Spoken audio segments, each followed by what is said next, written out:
Petit résumé de la deuxième semaine de cours. Nous avons commencé par la présentation du contexte historique de Françoise de Graffigny, avec quelques informations en lien avec notamment la politique de son époque, la première moitié du XVIIIe siècle. À son époque, Louis XIV est un roi vieillissant et sévère. À la fin de sa vie, il influence énormément la littérature qui devient plus axée sur la religion.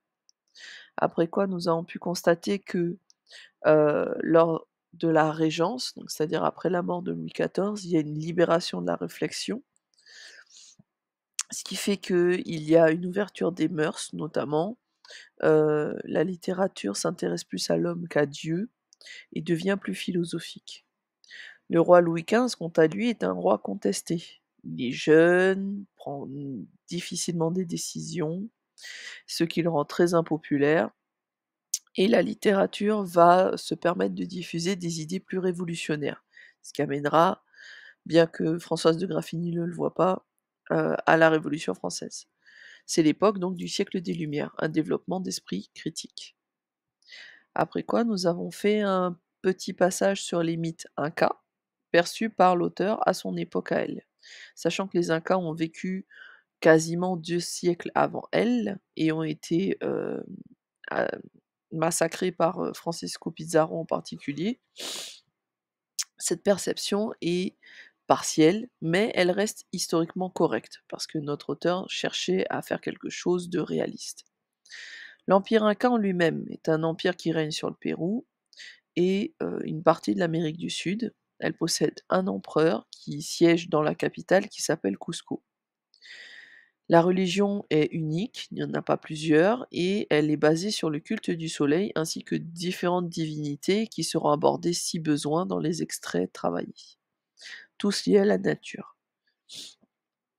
Quelques éléments culturels importants sont souvent réexploités, notamment en lien avec les Vierges du Soleil, des jeunes filles donc qui étaient choisies dès la naissance et qui restaient enfermées dans le temple du Soleil à vie, sauf si elles devaient se marier. Un objet en particulier était important, c'était les quipos. Il s'agissait d'ensembles de cordes tressées qui servaient notamment à retenir des informations. Donc madame de Graffigny, elle va les présenter comme une forme de journal, de lettres, en tout cas de quelque chose qui remplace l'écriture. Un résumé rapide des 41 lettres qui sont contenues dans les lettres du Péruvienne. Zilia écrit majoritairement à Asa, mais vers la fin de l'œuvre, elle s'adresse à d'Eterville. Donc, Zilia est enlevée le jour de son mariage, lors de l'invasion par Francisco Pizarro de la ville de Cusco. À ce moment-là, elle avait des quipos sur elle, et étant donné qu'elle était très jolie, elle est juste enlevée au lieu d'être tuée. Elle va se servir de ces quipos pour écrire les événements qu'elle raconte, et c'est ainsi que le lecteur parvient à avoir ces informations. Alors qu'elle découvre que Asa est vivant, Asa étant le futur empereur inca, elle est emmenée de force loin de lui, comme un butin, et elle se retrouve dans un bateau qui est emmené pour l'Europe. Elle se laisse dépérir, ce qui n'est pas très difficile vu qu'en plus elle a le mal de mer. Finalement, elle finit par récupérer ses quipos, donc l'histoire peut se poursuivre. Elle va mieux, et elle décide de continuer à vivre dans l'espoir de retrouver Asa. Plusieurs hommes s'intéressent à elle, les passages sont relativement gênants, mais l'un d'entre eux la protège énormément, il s'agira de d'Eterville.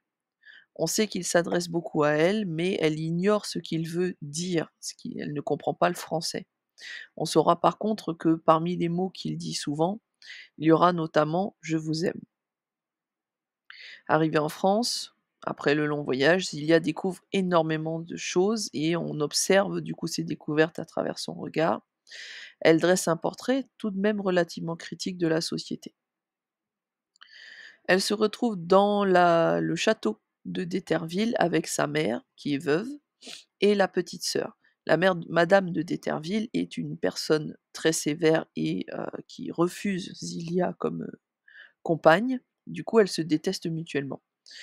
La sœur de d'Eterville, Céline, au contraire, est très agréable à Zilia, même si elles ne se comprennent pas encore à ce moment-là de l'histoire, vu que Zilia ne parle pas encore français. D'Eterville doit partir plus tard et Céline, qui voulait épouser un jeune homme sans argent, est envoyée au couvent comme une sorte de punition par sa mère, afin qu'elle ne puisse plus revoir l'homme qu'elle aime. Zilia est envoyée aussi là-bas, où elle termine son apprentissage de l'écriture notamment, dans l'espoir toujours de pouvoir converser un moment avec Asa. Zilia apprend le français, elle reste au couvent, elle découvre un petit peu la notion, de religion, mais aussi la place de la femme dans cette société européenne. Elle espère toujours des nouvelles de son fiancé et elle parvient à demander à Céline, justement, des informations sur d'Eterville. Finalement, madame de Téterville mourra en laissant un testament très injuste vu qu'elle laisse tout à son fils et rien du tout à sa fille pour justement la priver du mariage qu'elle souhaite. Finalement, D'Eterville reviendra, fera annuler le testament et offrira une partie de l'héritage à sa sœur. Il fait sortir les filles du couvent, et au passage, il avoue ses sentiments à Zilia. Bien qu'au départ elle ne les comprenne pas, elle finira par rejeter ses sentiments. Céline reçoit donc une part de l'héritage, parvient à épouser l'homme qu'elle aime, et pour elle, ce sera donc une fin heureuse. Mais D'Eterville, lui, il a le cœur brisé. Heu, Malgré tout, sa gentillesse va faire qu'il va chercher des informations sur Asa et découvrir que celui-ci est en Espagne, donc pas loin de la France.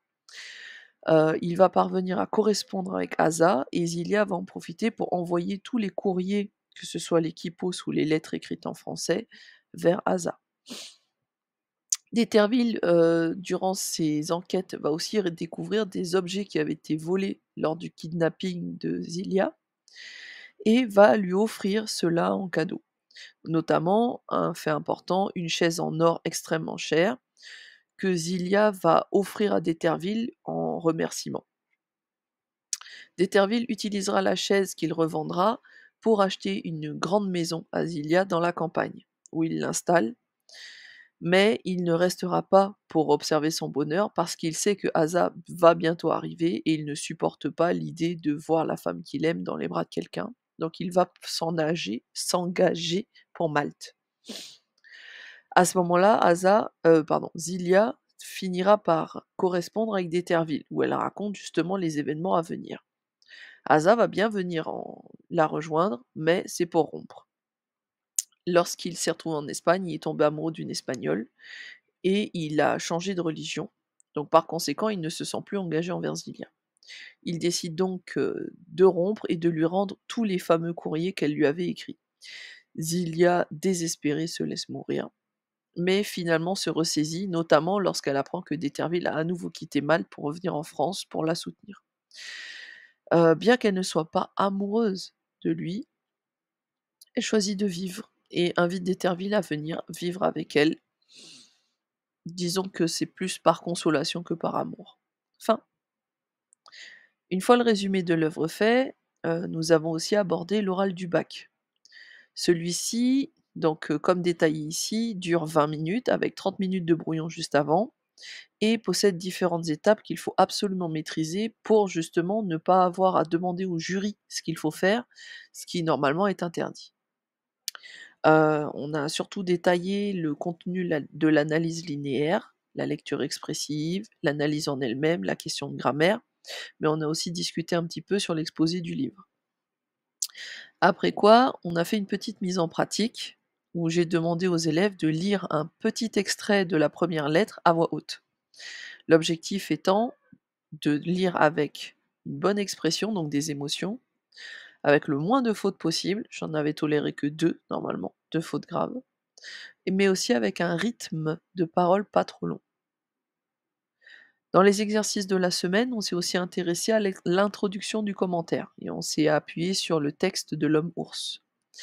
L'objectif étant d'apprendre à créer justement une introduction de commentaire en utilisant notamment les alinéas au bon endroit, avec le contenu, une amorce, une problématique, une annonce de plan, et cetera, et cetera. Et enfin, on s'est intéressé au carnet de lecture. Les 8 exercices sont proposés ici, avec plusieurs détails pour chacun d'entre eux. L'objectif est de faire un carnet par trimestre. Merci à tous.